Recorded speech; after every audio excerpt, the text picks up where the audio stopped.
نحمده ونصلي على رسوله الكريم اللهم صل على سيدنا ومولانا محمد النبي الأمي وعلى آله وأصحابه وبارك وسلم تسليما كثيرا كثيرا۔ میرے معزز خواتین و حضرات، آج ہمارا درس سورۃ آل عمران سے شروع ہوگا۔ میں نے شروع میں بھی عرض کیا تھا کہ قرآن پاک کے اندر کئی موضوعات ہوتے ہیں اور ہر بندے کی یہ چاہت ہوتی ہے کہ جو موضوع اسے پسند ہے، اسے اچھا لگتا ہے، اسے بیان کیا جائے۔ لیکن چونکہ جن کا میں شاگرد ہوں، جو میرے اساتذہ ہیں، میرے مربی حجت اللہ فی الارض متکلم اسلام حضرت مولانا محمد امین صفدر اکاڑوی رحمۃ اللہ علیہ، اور میرے شیخ امام اہل سنت حضرت مولانا محمد سرفراز خان صفدر رحمۃ اللہ علیہ، ان حضرات کا مشن اور کام جو تھا وہ عقائد اور نظریات کا تحفظ تھا۔ اسی پر ان کے بیانات، اسی پر مناظرے اور اسی پر ان کی تصانیف ہیں۔ چونکہ میں ان کا شاگرد ہوں، اس لیے میں بھی اس بات کی کوشش کرتا ہوں اور کرتا رہوں گا کہ انسانوں تک صحیح نظریات پہنچیں، اہل سنت والجماعت کے عقائد کا تحفظ ہوتا رہے۔ تو اسی سلسلے میں آج ہمارا درس سورۃ آل عمران سے ہے۔ یہ سورت جو ہے، اس کے درس سے پہلے ایک بات سمجھیں، اس سورت کا شان نزول کیا ہے۔ ہماری کتابوں میں دو لفظ لکھے ہوئے ملتے ہیں، ایک شان نزول اور دوسرا شان ورود۔ شان نزول اور شان ورود اگر لغوی اعتبار سے دیکھا جائے تو اس کا معنی ایک ہی ہے، لیکن اصطلاحی طور پہ ان کے معنی الگ الگ ہیں۔ جو واقعہ کسی آیت کے نازل ہونے کا سبب بنے، اس واقعے کو شان نزول کہتے ہیں، اور جو واقعہ حدیث مبارک کے فرمانے کا سبب بنے اسے شان ورود کہتے ہیں۔ یعنی کچھ واقعات وہ ہیں جو قرآن کی آیت اترنے کا سبب بنتے ہیں یا کسی سورت کے اترنے کا سبب بنتے ہیں، اور بعض واقعات وہ ہیں جو حضور صلی اللہ علیہ وسلم کے ارشاد فرمانے کا سبب بنتے ہیں۔ قرآن کی آیت اترنے کا سبب بنے تو اسے کہتے ہیں آیت کا شان نزول، سورت کے اترنے کا سبب بنے اسے کہتے ہیں سورت کا شان نزول، اور جو واقعہ حضور علیہ السلام کے ارشاد فرمانے کا سبب بنے اسے کہتے ہیں اس واقعے کا شان ورود۔ تو سورۃ آل عمران کا شان نزول کیا ہے؟ اس کا شان نزول یہ ہے، نجران کے علاقہ کے عیسائیوں کا ایک وفد حضور صلی اللہ علیہ وسلم کی خدمت میں آیا۔ اس وفد میں بہت سارے آدمی تھے اور وہ بڑے اہتمام سے آئے تھے۔ ان میں 3 آدمی جو ان کے بڑے گنے جاتے تھے، ایک ان کا سردار تھا، اور دوسرا عاقب عبد المسیح جو ان کا بڑا سمجھدار سیاستدان تھا، اور تیسرا آدمی ابو حارث بن علقمہ جو ان کا پادری اور بہت بڑا عالم تھا۔ یہ لوگ حضور صلی اللہ علیہ وسلم سے گفتگو کرنے کے لیے آئے اور بڑی اہمیت کے ساتھ، ٹھاٹ باٹ کے ساتھ آئے۔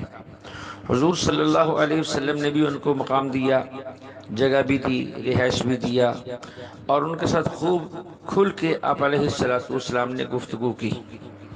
دیکھیے، اہل باطل سے گفتگو جب بھی کی جائے تو اس کا طریقہ کیا ہونا چاہیے؟ وہ آسان ہے۔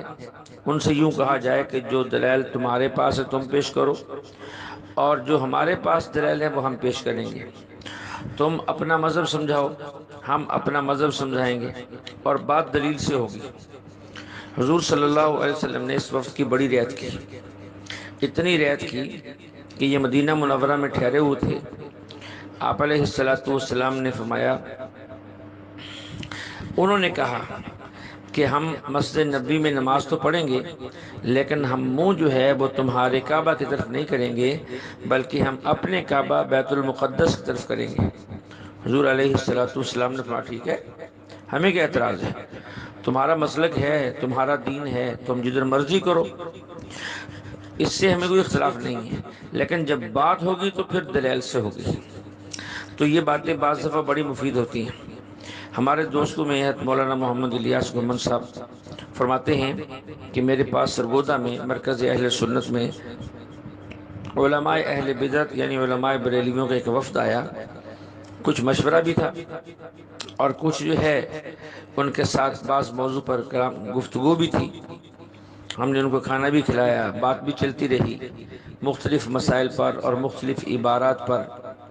اسی دوران جو ہے نماز کا وقت ہو گیا، تو میں نے ان حضرات سے کہا دیکھو آپ ہمارے مہمان ہیں، ہمارے اور تمہارے نظریے میں اختلاف ہے، آپ لوگوں کی نماز ہمارے پیچھے نہیں ہوتی اور ہماری آپ کے پیچھے نہیں ہوتی، اور ہم آپ کو مجبور نہیں کرتے کہ آپ ہمارے پیچھے نماز پڑھیں، ہم نماز کے لیے جا رہے ہیں، آپ لوگ یہی مہمان خانے میں اپنی اپنی نماز پڑھ لیں، اپنی جماعت کرا لیں۔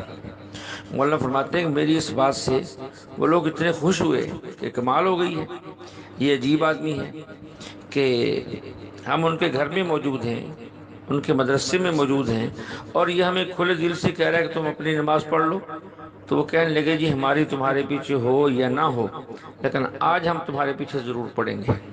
تو اس انداز سے بات کی جائے، بات دلائل سے ہو، باقی جس کا جو مسلک ہے وہ اپنے اس پر کاربند رہے، اس سے ہمیں کوئی جھگڑا نہیں ہے۔ تو یہ ہمیں تعلیم دی ہے اللہ کے نبی علیہ السلام نے کہ مہمان کا اکرام کرو، مہمان مسلمان ہو یا مہمان کافر ہو، اس سے کوئی فرق نہیں پڑتا۔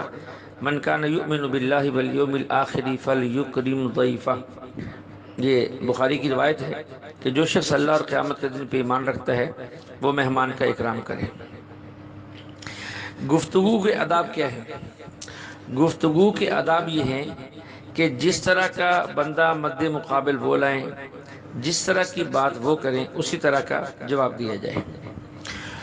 اور گفتگو کرتے کرتے ان نجران کے عیسائیوں نے درمیان میں ایک بات کہہ دی کہ جی ہمارے پاس جو شاعر ہے اس جیسے شاعر تمہارے پاس نہیں ہے، ہمارا شاعر بہت ہی عمدہ کلام پڑھتا ہے اور عمدہ کلام کہتا ہے۔ آپ نے فرمایا کہ لاؤ اپنے شاعر کو میدان میں۔ انہوں نے اپنا شاعر کھڑا کیا، اس نے جو ہے کچھ اشعار پڑھے۔ آپ نے فرمایا کہ بس، پھر آپ نے اپنے شاعر حضرت حسان بن ثابت رضی اللہ عنہ سے فرمایا کہ حسان اٹھو، مقابلہ کرو، ان کی باتوں کا جواب دو۔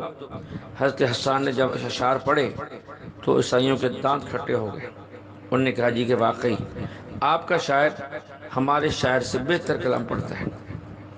اور اسی دوران ان کو پھر جو ہے خارش ہوئی، انہوں نے کہا جی کہ ہمارے پاس خطیب ہے، ایسا خطیب کہ اس جیسا خطیب آپ کے پاس نہیں ہے، ایسی بات کرتا ہے کہ لوگ ہش ہش کر روٹتے ہیں۔ آپ نے فرمایا کہ لاؤ اپنا خطیب۔ انہوں نے اپنا ایک بندہ کھڑا کیا اور اس نے بیان کیا۔ آپ علیہ السلام نے اپنے صحابہ میں سے ثابت بن قیس رضی اللہ عنہ کو فرمایا کہ اٹھو، ذرا اپنی خطابت کے جوہر بھی دکھاؤ۔ تو انہوں نے جو خطاب کیا اور تقریر کی تو وہ لوگ مان گئے کہ آپ کا خطیب ہمارے خطیب سے بڑھ کر ہے۔ آپ نے فرمایا کہ جہاں تک بات دلائل کی ہوگی وہ مجھ سے کرو، مجھ سے دلائل کی بات کرو، کیونکہ نہ تو میں شاعر ہوں اور نہ میں خطیب ہوں، میں تو اللہ کے نبی اور اللہ کا رسول ہوں۔ اس لیے بعض موقع پر اگر دشمن شاعر سے مقابلہ کروانا چاہتا ہے تو شاعر پیش کر دو، اگر دشمن کسی خطیب کو مقابلے میں لانا چاہتا ہے تو خطیب کو مقابلے میں لے آؤ۔ تو یہاں دو باتیں پیش نظر ہیں۔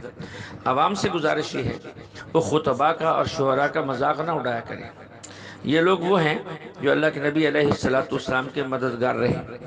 اور خطباء سے گزارش یہ ہے کہ وہ اپنے اس فن کو پیشہ نہ بنائیں، ہاں بوقت ضرورت کرایہ بھی وصول کریں، اپنی ضرورت کی چیزیں بھی وصول کریں، اس میں کوئی حرج کی بات نہیں، لیکن اسے مستقل پیشہ بنانا، مستقل کمائی کا ذریعہ بنانا یہ مناسب نہیں ہے۔ بہرحال خطیبوں کی بھی قدر کرنی چاہیے، شعراء کی بھی قدر کرنی چاہیے۔ حضرت حسان کے لیے آپ علیہ السلام خود ممبر اٹھا کے رکھتے تھے اور فرمایا کرتے تھے کہ حسان ممبر پہ چڑھو، جبریل امین آپ کے ساتھ ہے اور ان کافروں اور مشرکوں کی باتوں کا جواب دو۔ ایسے ہی بیان کے بارے میں آپ نے فرمایا ان من البیان لسحر،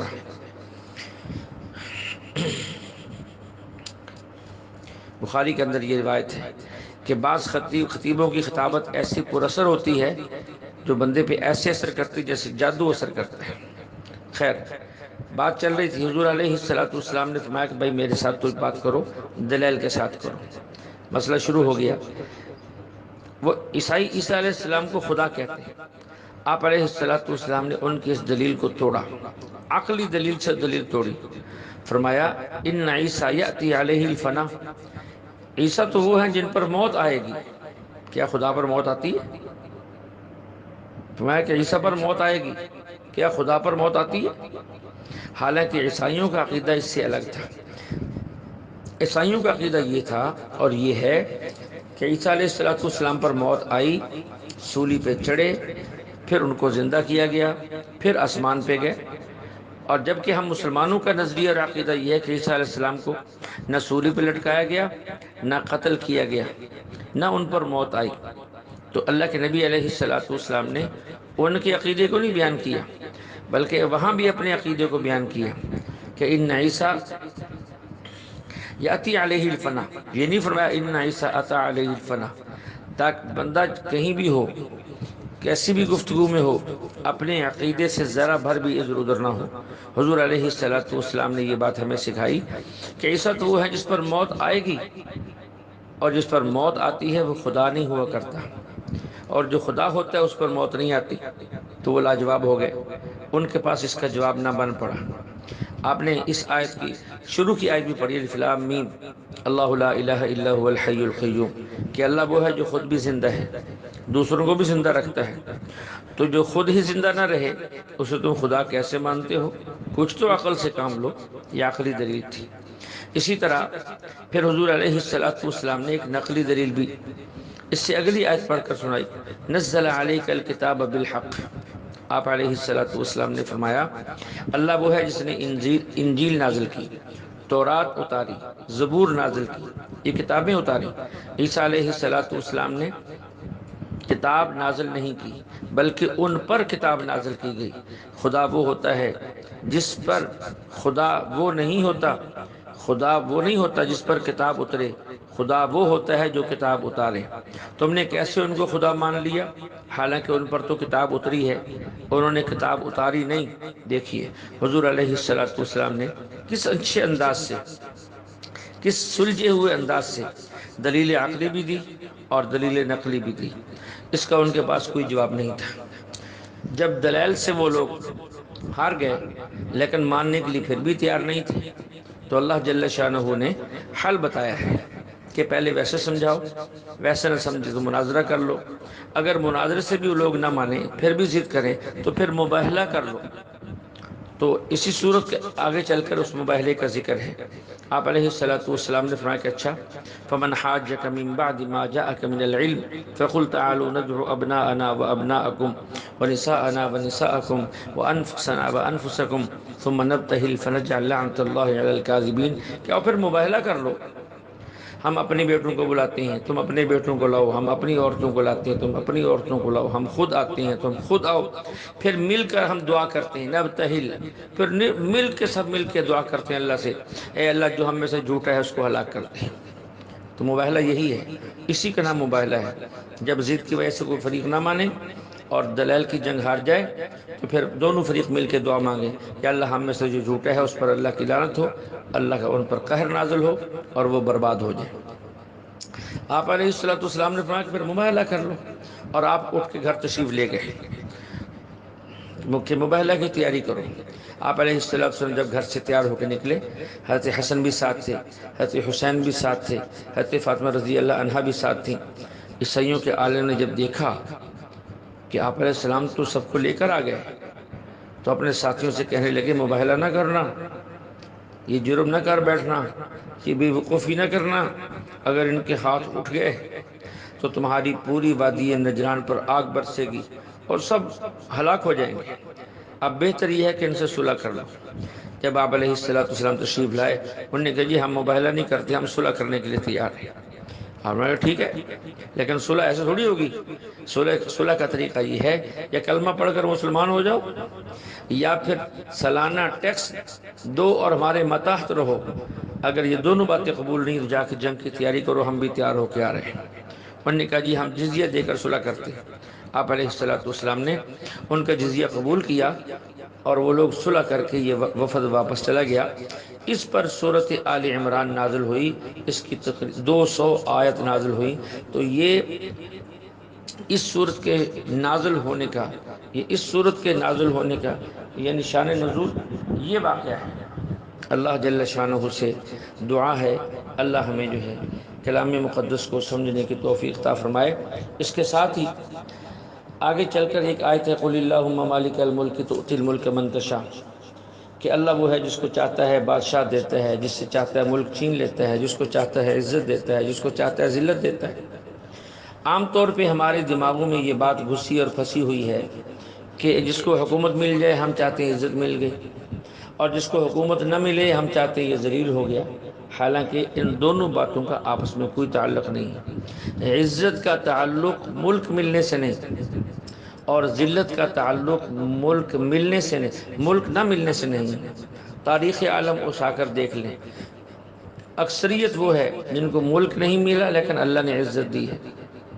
سب سے پہلے دیکھ لیں، اسی مثال پر اکتفا کرتے ہیں۔ صحابہ کے بعد سب سے پہلے ملک ملا یزید کو، ملک یزید کو مل گیا، عزت حضرت حسین کو مل گئی۔ اسی سے سمجھ لیں کہ ملک ملنے کا اور عزت ملنے کا آپس میں کوئی تعلق نہیں ہے۔ اللہ ہمیں صحیح سمجھ اور سوجھ بوجھ عطا فرمائے۔ وآخر دعوانا ان الحمد للہ رب العالمین۔